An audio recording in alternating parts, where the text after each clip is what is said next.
My name doesn't matter. What matters is the hallway, late June, the kind of heat that makes the air taste like metal and old carpet. Third floor. I carried my toolbox up 3 flights because the elevator was broken, had been for a week, and the building's idea of air conditioning was a prayer and a fan in the lobby. Her door was open. For B, music drifting out. Something with saxophone, the kind of music that assumes you're already drinking something expensive. I didn't knock. She knew I was coming. You're the new one. She stood at the kitchen sink in a sundress the color of dried roses. Water pooled in a basin behind her. She didn't turn around when she spoke. She was watching the window, or watching her own reflection in the glass, or watching me watch her. I set my toolbox down on the tile. The sound echoed. I'm the one they send when the real plumbers are busy. And are you busy? She turned then. 43, maybe 44. The kind of face that holds its own history. Lines at the eyes that weren't from smiling too much. A jaw that set hard when she looked at you directly. Dark hair pulled back, but not severe. The dress fit her like she'd stopped apologizing for having a body. The AC's out building wide, I said. You'll want windows open while I work. I want a lot of things. She didn't step back when I approached the sink. The distance between us was deliberate. She'd left exactly enough space for a man to fit, if he moved with intention. I moved with intention. I opened the cabinet beneath the sink. Lay on my back on the tile, still warm from the day. The trap was visible, corroded, dripping slow. Her legs appeared in my peripheral vision. She didn't move away. The hem of the sundress.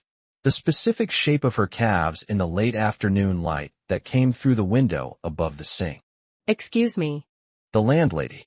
Same age, same dark hair pulled back tighter, same curves hidden under linen trousers, and a blouse that meant business. She stood in the doorway with a clipboard, blocking the light from the hall. She'd opened the door without knocking. Her building, her right. I need to note the maintenance for the records. He's just started, Margaret. They knew each other.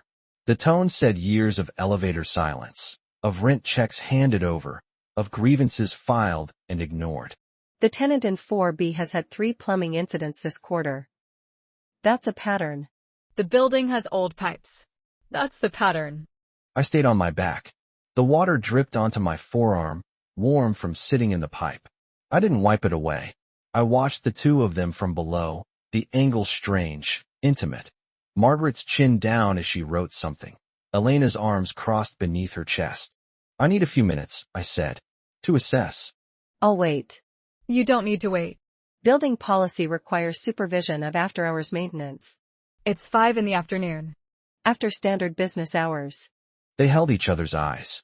I watched the tendons in Elena's neck shift as she swallowed. Margaret's pen tapped the clipboard twice, stopped herself. I sat up, slid out from under the sink. Neither woman stepped back to give me room.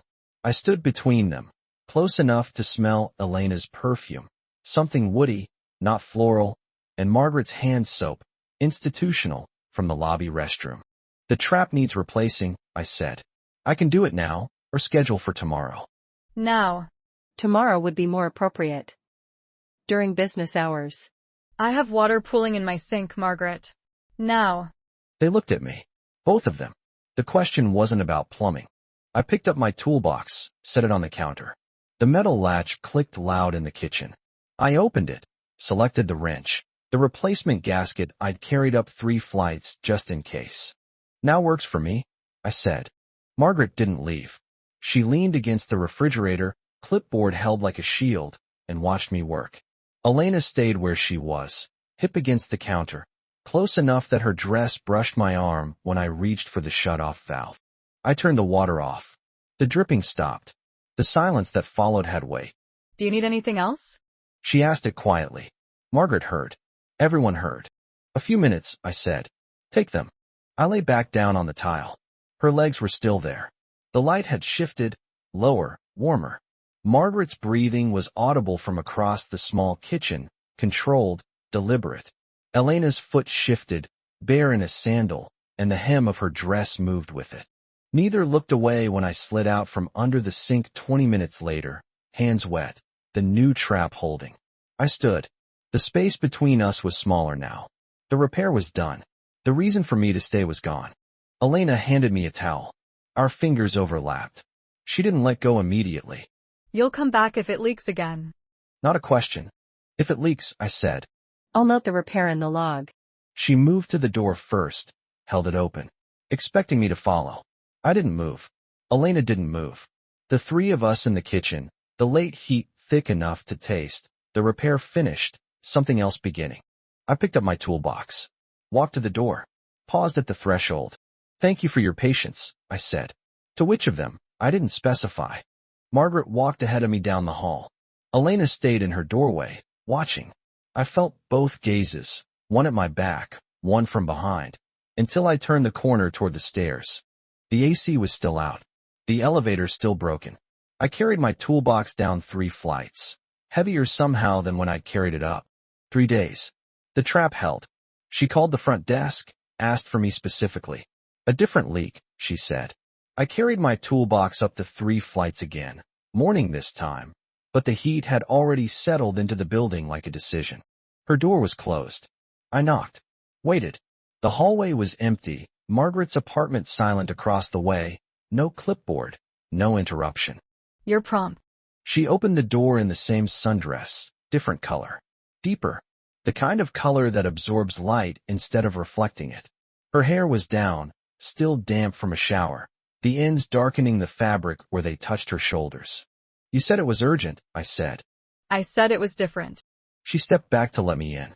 The kitchen was the same, sink, window, late morning light instead of afternoon. But the space felt altered. Smaller. Or we were larger in it. The sink looked dry. I set my toolbox down anyway.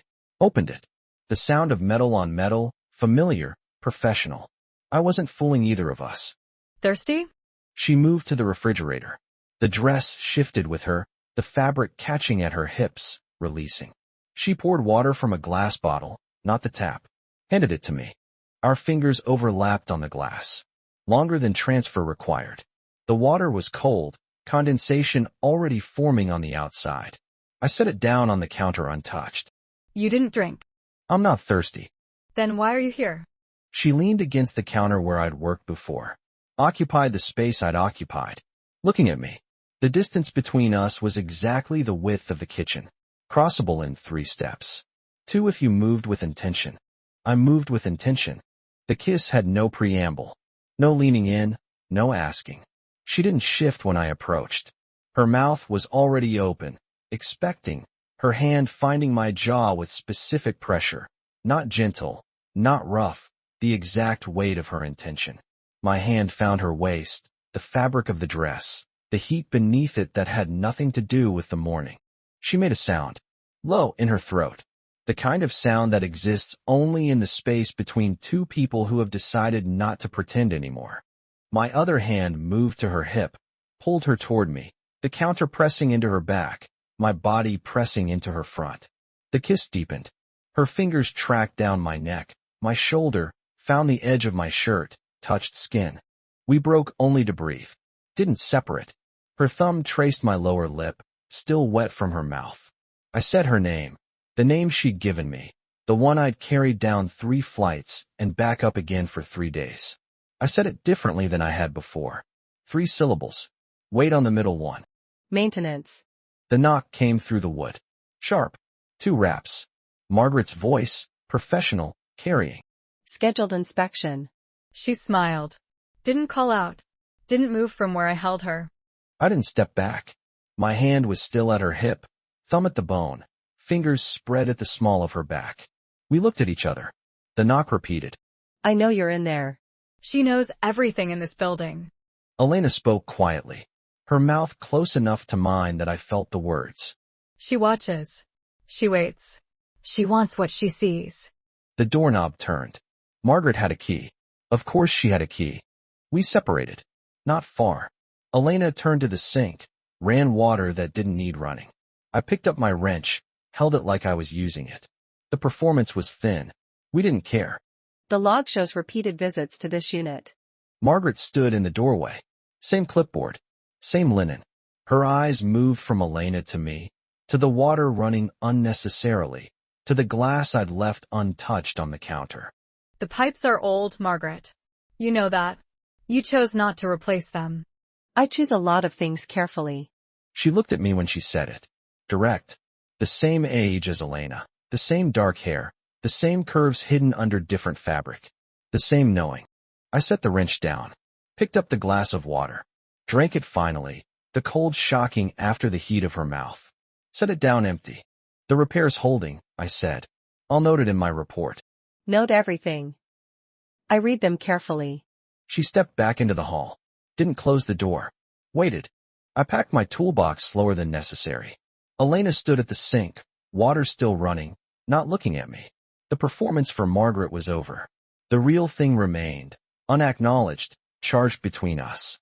At the door, I paused. Margaret was already walking toward the stairs, assuming I'd follow.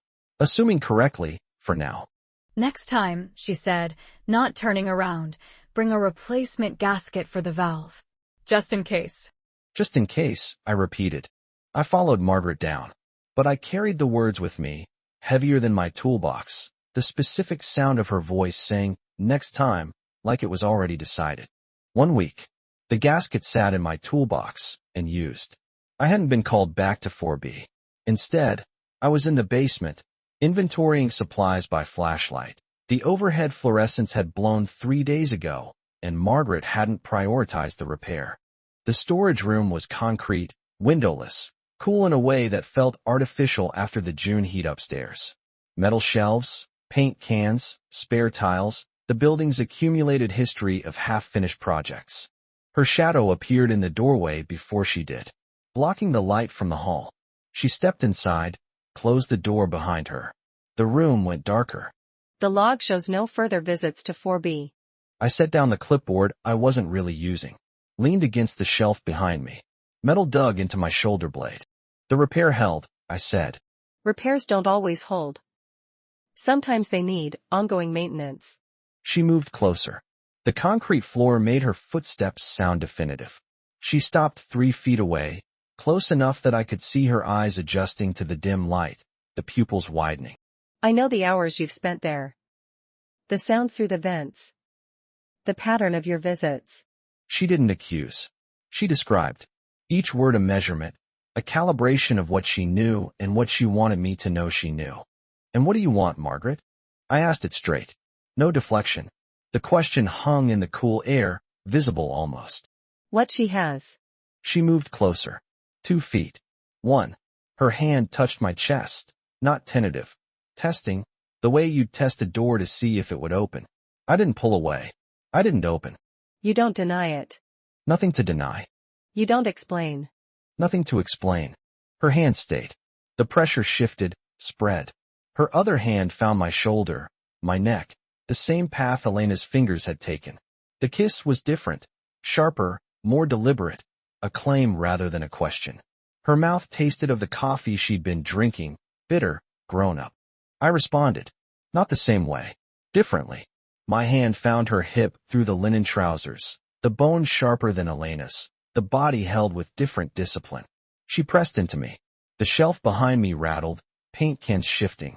We separated. Her lipstick was blurred, the line she'd drawn precisely that morning now feathered at the edges. My shirt was askew, untucked on one side. We looked at each other in the dim light, both of us calculating. Tuesday. My apartment. 5B. She stated it. Didn't ask. The landlady's scheduling a maintenance call. And if I don't come? Then you'll spend the evening wondering what you missed. And I'll spend it knowing. She stepped back, smoothed her trousers where my hand had pressed, touched her hair, found it still in place despite the kiss. She moved to the door, opened it, the hall light flooding in, making us both blink. She left first. As she would. As she always would. I stayed in the dark room, breathing. The concrete wall cool against my back where my shirt had ridden up. I didn't decide anything. I simply knew I would be there. The knowing was physical, located somewhere between my chest and my stomach, a weight that pulled downward. I finished the inventory eventually. Climbed the stairs. Past 4B. The door closed. Music faint inside. Past 5B. Margaret's apartment. Silent. Waiting. Reached my own unit. The smallest in the building. The one they gave to maintenance staff. I sat on my narrow bed. Looked at my hands. They smelled of Margaret's coffee, of the concrete dust from the shelf, of the lingering ghost of Elena's woody perfume from a week ago. Tuesday. I didn't mark it on a calendar. I didn't need to. The weight in my chest marked it for me. Sleep came slowly. The building was quiet. The broken fluorescents in the basement still broken, the elevator still out, the heat still thick in the upper floors.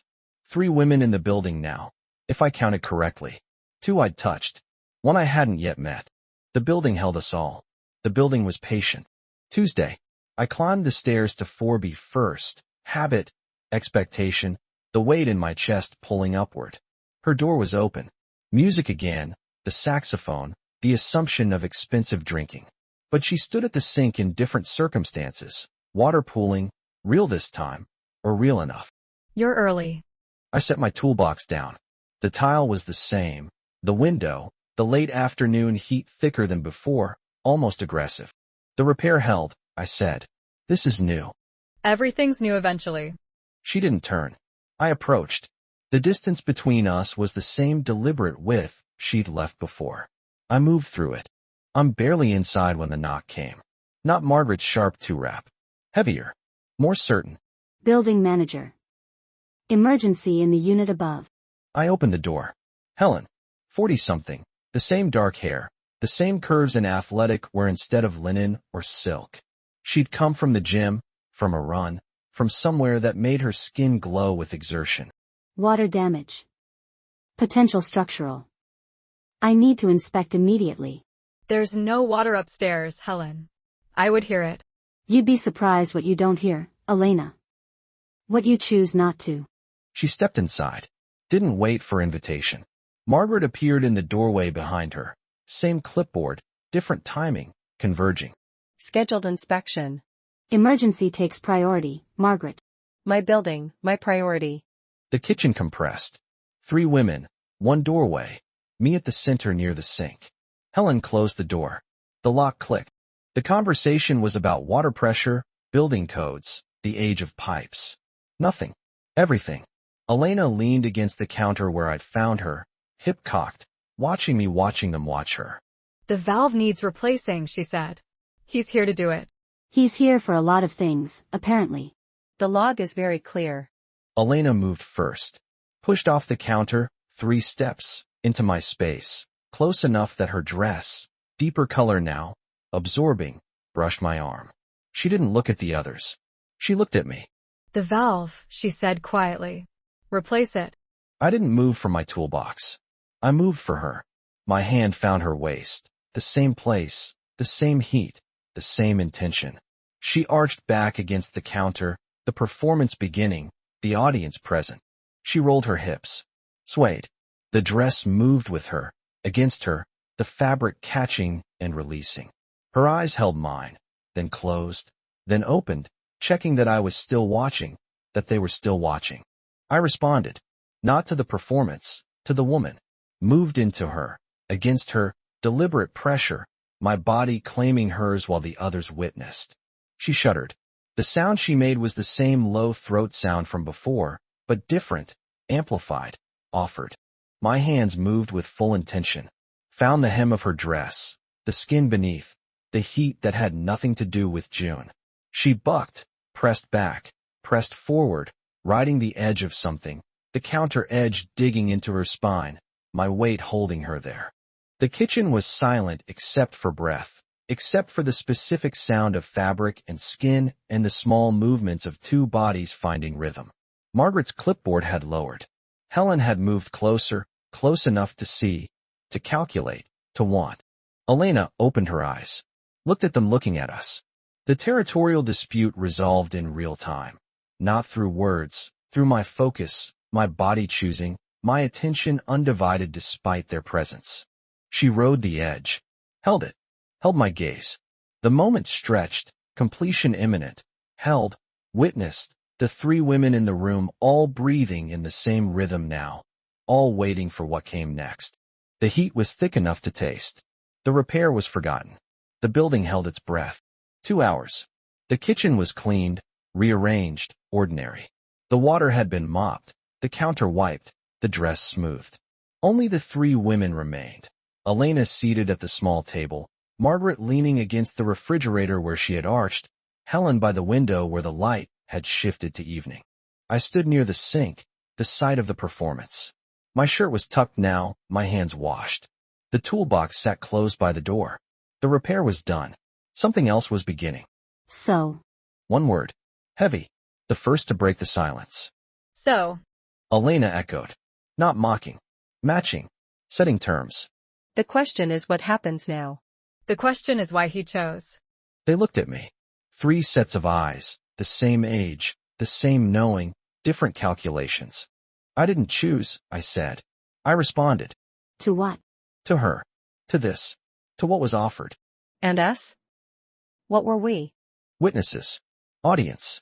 Participants in the space you created. Helen moved from the window. Crossed to me. Stopped close enough to touch. Didn't touch yet. I don't want to witness anymore. She kissed me. Brief, professional almost, a data point. Her mouth tasted of salt, of exertion, of the gym she'd come from. Different than Elena, different than Margaret.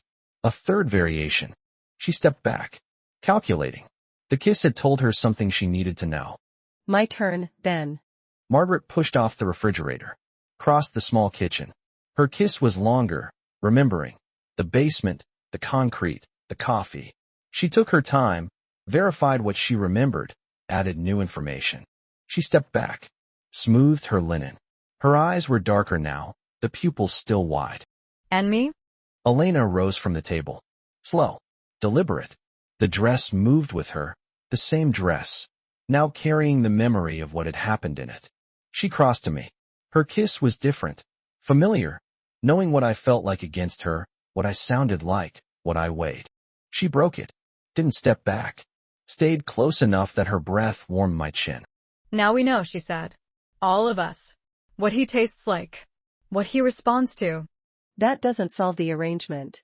It complicates it. It clarifies it. They looked at each other. 3 women who had shared nothing before this building, this man, this evening. Now sharing this. I don't share well. I don't share at all. Then we don't share. We schedule. The word hum. Practical. Adult. The kind of solution women with full lives devise when desire exceeds convenience. Tuesday was mine. Tuesday is building business. Emergencies. Tuesday is when my sink broke.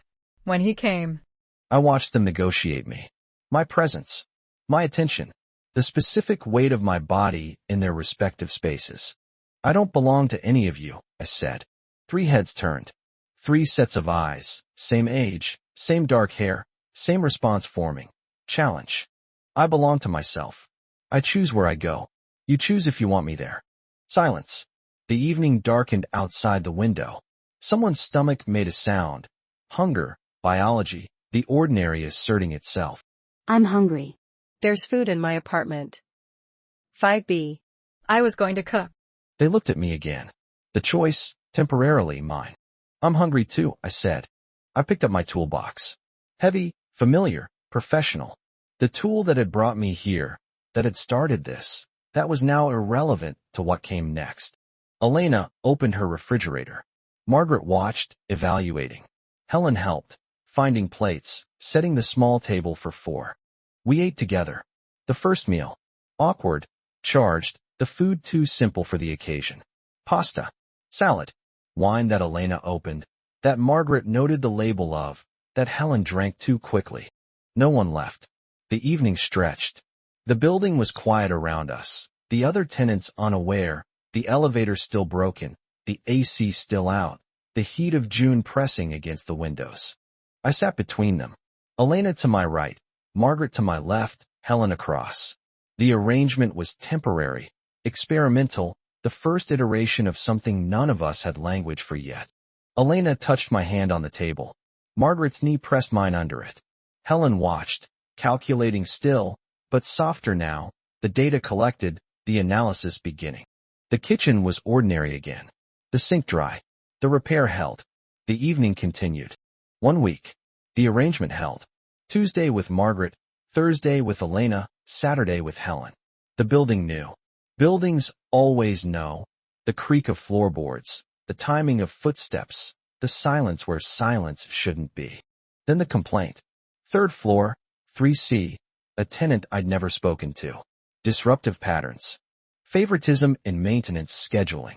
The words were careful, anonymous, but pointed. I sat in the management office. Helen sat across from me, in her professional chair, wearing her professional face. The complaint was on the desk between us, not quite touching either of us. This is formal. This is documented. I understand. One more incident and you're terminated. No reference. No transfer. She didn't look at me the way she had in the kitchen. She looked at me the way she'd looked before any of this. Evaluating, managerial, distant. What constitutes an incident? Any after-hours visit to any unit occupied by. She stopped. The list was 3 names long. She didn't need to say them. I'll sell the building. Margaret said it that evening. 5B. Her apartment, the first time I'd been there.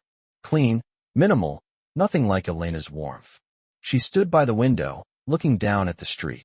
I'll sell it to someone who doesn't care who fixes whose pipes. And live where? Wherever you are. The offer was enormous. Sacrificial. I refused it. I need this job, I said. The income. The structure. What do you need more? I didn't answer. She knew the answer. She knew I wouldn't say it. Then I'll move. Elena, the next day. Her kitchen, the site of everything. She was packing boxes I hadn't noticed before, labeling them with a marker. Different building. Different maintenance staff. No complaint possible. And your life here? My life is wherever I decide it is. The same offer. Different currency. I refused it. I need to stay, I said. You need to stay. We need to find a way that doesn't cost either of us what we've built. I'll fire the manager who filed the complaint. Helen, that night. My apartment, the first time any of them had been there. The space was small, inadequate, honest. It was my deputy. I didn't know. I didn't order it. But you didn't stop it. I didn't know in time. She was close enough to touch. I didn't touch her. The distance was deliberate, new, painful. The arrangement is visible now, I said. The risk is real. What we do next costs something. What do you want to do? I want to continue. But I won't hide. I won't make you hide. I won't make any of you hide. She left first. As she had to. As she always would. Midnight. My apartment. A knock. I didn't check the peephole. I knew it would be all 3, converging. The pattern we'd established turned sudden and urgent. I opened the door. Elena in a coat, belted, bare legs beneath. Margaret in work clothes, blouse buttoned wrong, one detail out of place. Helen in gym gear, sweat still on her neck, coming from somewhere else, arriving here. They saw each other on the landing. Paused. None retreated. I came to say I'm moving anyway. Next month. Whether you come or not. I came to say the building is listed. Whether you follow or not. I came to say I'm resigning. Whether you wait or not. 3 declarations. 3 ultimatums. 3 women who had each had me, who now had each other as witnesses again, but different now. Competitive, threatened, the connection established and real, which meant the threat to it cut deeper. I stepped back. Let them enter. The small space filled with 3 bodies, 3 lives, 3 complete worlds that had existed before me and would continue after. The door closed. The lock clicked. The building held its breath. No one spoke. The stakes were visible now. Continue publicly and cost everything, or continue secretly and cost something else. The outcome was genuinely uncertain. The listener must stay for what comes next. I looked at each of them. They looked back. The heat of June pressed against the windows. The elevator was still broken. The arrangement was broken too, or breaking, or about to become something else. I didn't decide. I waited. They waited. The night waited with us. 1 month. A new apartment, 3rd floor, different building. I found it. I paid for it. I carried my own boxes up the stairs. No maintenance discount. No professional proximity. Just space, sufficient mine. They arrived at intervals. Elena at 6, carrying wine and ingredients, moving immediately to the kitchen as if she'd always known its layout. Margaret at 8, with a book and a fire escape key she'd copied without asking. Helen at 10, in gym clothes, exercising in the living room before she'd said hello. The schedule held, but differently. Elena cooked, but left before midnight. Margaret read, but slept in the chair, not the bed. Helen worked out, but showered at her own place, returned in different clothes, stayed later than the others, left before morning. No one discussed what this was. We simply occupied it. 4 people, 1 space, time divided like a contract no one had signed. Are you happy? She asked it privately, the others on the fire escape, sharing a cigarette Margaret had brought, an unexpected social moment between rivals. Are you? I didn't ask about me. She was cutting vegetables, the knife precise, her hands steady. The dress was different now, not sundress, something darker, more covered, more deliberate. I'm present, I said. That's not the same as happy. It's not different either. She set the knife down, turned, looked at me the way she had in the first kitchen, the directness, the refusal to pretend. I move next week. The new place has good light. Room for a table. Room for you if you ever need to not be here. She didn't wait for response. Returned to the vegetables. The offer was made, recorded, filed. The building sold. Later, fire escape, just us 2. Her book closed on her lap, unread. Above asking price. The new owner wants to renovate. Raise rents. Displace everyone I knew. Including me? You don't live there anymore. True. The fact sat between us, neither good nor bad, simply changed. I bought a house. Small. Garden. No maintenance staff, so I'll learn to fix things myself. Or not fix them. Let them leak. She laughed, once, surprised by her own humor. The sound was new, unpracticed. Room for a toolbox. If you ever need to not be here. Second offer. Same evening. I recorded it, filed it, said nothing. I took the deputy's job. Late, the others gone, just us. She was stretching on the floor, cooling down, her body still capable of effort even after everything. More money. Less protection. I'll be the one complaints get filed against now. And if someone complains about you? I'll handle it differently. Better. Or worse. I'll find out. She sat up, crossed her legs, looked at me without the managerial distance, without the gym sweat, just Helen, whoever that was. I didn't come here tonight for exercise. I know. I came to say I'm not resigning. I'm staying. I'm building something. It's not this, it's not us, it's mine.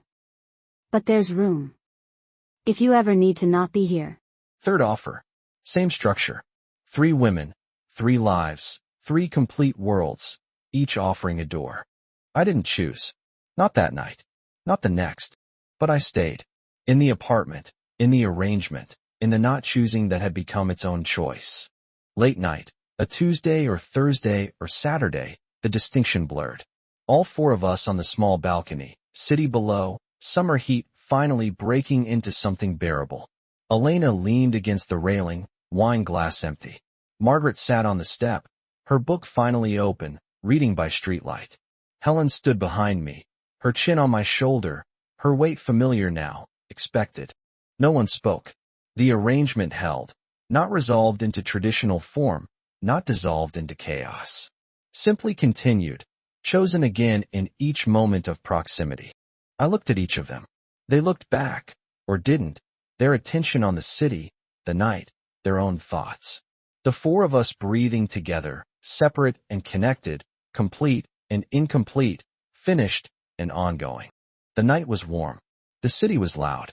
The balcony was small. We fit. End.